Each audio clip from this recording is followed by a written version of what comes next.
Երեկվա հանրահավաքում Ռաֆի Հովհաննիսյանը հայտարարեց, որ հացադուլի է նստում եւ նշեց, թե թույլ չի տա, որ Սերժ Սարգսյանն ապրիլի 9-ին իր երթման արարողությունն անցկացնի ձեռքը դնելով Աստվածաշնչի վրա։ Եթե բարոն Սարգսյանը ապրիլի 9-ին գերձ երթում դա մեր սահմանադրության եւ Աստվածաշնչի վրա, եթե վեհապար հայրապետը բղձի Աստվածաշունչը օրտնելով ժողովրդին հագասով, հավասով, խեղով, ծաղրող թեկնածուին դա իրեն կանեն իմ դիակի վրա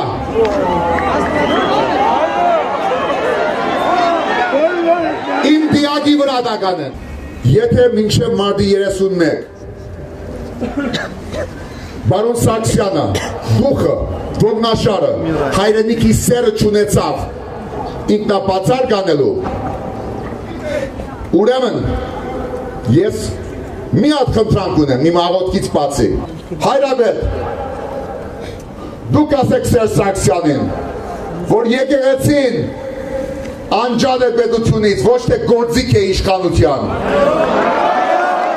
Փաստորեն Ռաֆի Հովհաննիսյանը կանխազգում է, որ քաղաքական եւ իրավական պայքարի ճանապարհները մտնում են փակուղի եւ փորձում է օգտագործել իր վերջին բարոյական զենքը՝ հացադուլը։ Ըստ էության, ապրիլի 9-ին նախագահի երթմնակալության արարողության ժամանակ Ռաֆին փաստի առաջ է կանգնեցնում նաեւ կաթողիկոսին։ Բանն այն է, որ ողջ հանրությունը գիտի, Սերժ Սարգսյանը դե ֆակտո չի ընտրվել Հայաստանի նախագահ։ Դրա մասին գիտեն նաեւ Սփյուռքում։ Ավելին, ի տարբերություն 2003 եւ 2008 թվականների, այսօրվա Սփյուռքը գրեթե կոնսոլիդացված է Ռաֆի Հովհաննիսյանի պահանջների շուրջ։ Եվ եթե այս ամենը Սերժ Սարգսյանի համար զուտ բարոյական խնդիրներ է առաջացնում, ապա կաթողիկոսին կանգնեցնում է շատ ծանր ընտրության առջև, քանի որ եթե նա մասնակցի ապրիլի 9-ի երթմնակալության արարողությանը, ապա Սփյուռքում լուրջ հարված կհասցնի հենց իր իմիջին։ Հատկանշական է, որ այս գործոնը վերջին 20 տարիների ընթացքում հենց Ռաֆի Հովհաննիսյանն է օգտագործում, քանի որ թե նախկին Ղարաբաղ կոմիտեի անդամներ Լևոն Տեր-Պետրոսյանն ու Վազգեն Մանուկյանը,